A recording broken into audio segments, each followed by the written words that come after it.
Tak apa, akak letak semua dalam ni. Akak jagung bawah pokok tu, bawah pokok. Saya nampak akak duduk seorang-seorang je. Saya bagi akak kerja lah. Sebatang RM3. Ayah, hari ni sebatang saya. Gilah pergi tidur. Tak apa, saya buat kerja. Saya tahu saya buat kerja je dah. Akak arah je. Ha ni nak berapa? RM2.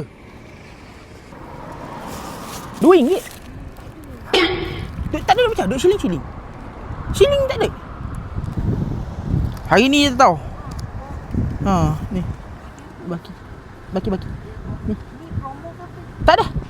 Saja tolong orang meniaga. Ni, dah akak dah bagi. Dah. Pergi kerja. Okey, pergi kerja. 5, 6.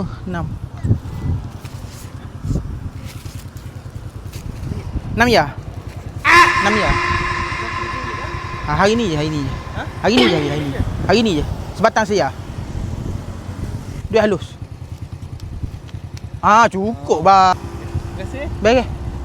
Okey. Berapa? Hari ni awak makan jagung RM1. Berapa? Satu je. Okey. Sia. Satu je. Hari ni.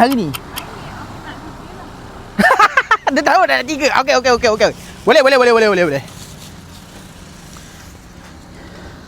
Tak apa. Orang nak makan. Okey, 3 ya. Saya jual lah. Hari ni je tau. Hari ni je. Bukan selamanya. Sebatang RM3. Oh, RM3. Nak 4 batang kan? 4 batang. Okey. Promo RM4. RM12 RM4. Hari ni je. RM4. RM4. Sebab apa RM4? Sebab saya suka nak jual murah-murah hari ni. RM4. Hari ni je. Terima kasih. Saya jual 5. Okey. Bukan. 5 ya. Saya nak duit RM1. Pegang kak. Ada RM3 je. Bagi. Duit siling? Siling? RM1 ada. Tak nak. Pegang. Okey, dah.